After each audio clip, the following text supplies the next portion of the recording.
Monsieur le Président. Mes chers collègues, demain, notre Assemblée est appelée à se prononcer sur la ratification du CETA.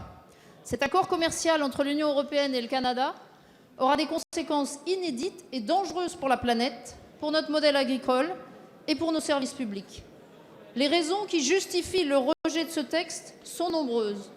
Je veux aujourd'hui soulever un point qui, à lui seul, illustre la dangerosité de cet accord et les mensonges que le gouvernement est prêt à endosser pour le faire passer coûte que coûte. Il s'agit de l'utilisation des farines animales. Interdites en Europe depuis l'épisode tragique de la vache folle, elles sont autorisées au Canada, quoi qu'en dise la majorité. Premier mensonge. Second mensonge, vous affirmez que de toute façon, aucune viande issue de bovins nourris aux farines animales ne sera autorisée sur le marché européen par ce traité. C'est faux. Et votre ministère l'a lui-même reconnu hier, finalement, en conférence de presse. Aucune clause de l'accord CETA ne permet d'imposer en effet cette interdiction à nos importations.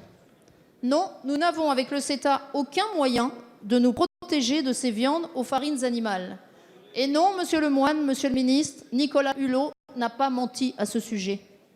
Et oui, nous ouvrons bien notre marché à des produits qui ne répondent ni à nos normes de production, ni aux attentes de la société.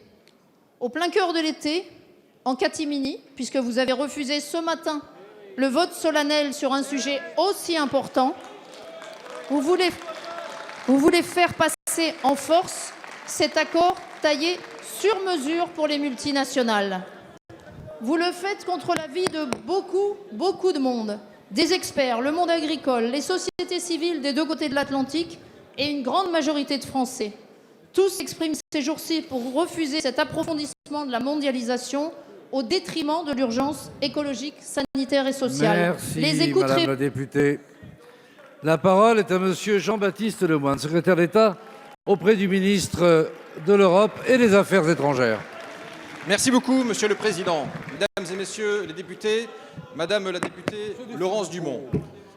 Merci pour cette question qui permet de préciser les choses très clairement.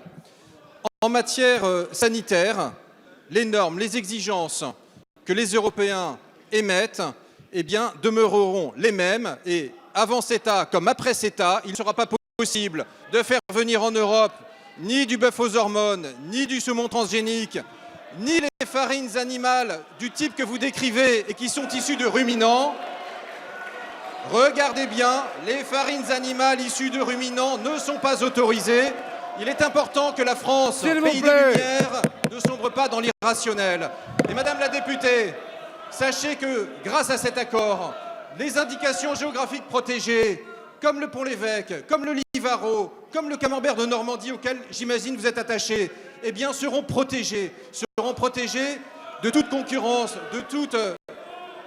de toute copie.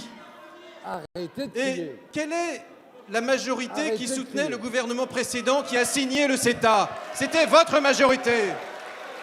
Quelle est la majorité qui soutient ce gouvernement qui a obtenu des Canadiens un veto climatique? C'est cette majorité. Quelle est la majorité qui a fait un travail exemplaire pour compléter le CETA avec un accord ambitieux en matière d'environnement? C'est cette majorité avec Nicolas Hulot.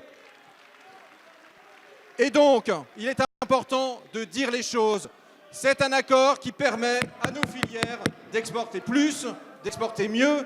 Demandez-le à tous nos agriculteurs qui, justement, en bénéficient en matière de lait, de fromage, de vin et de spiritueux. Merci d'avoir permis de remettre l'église au milieu du village.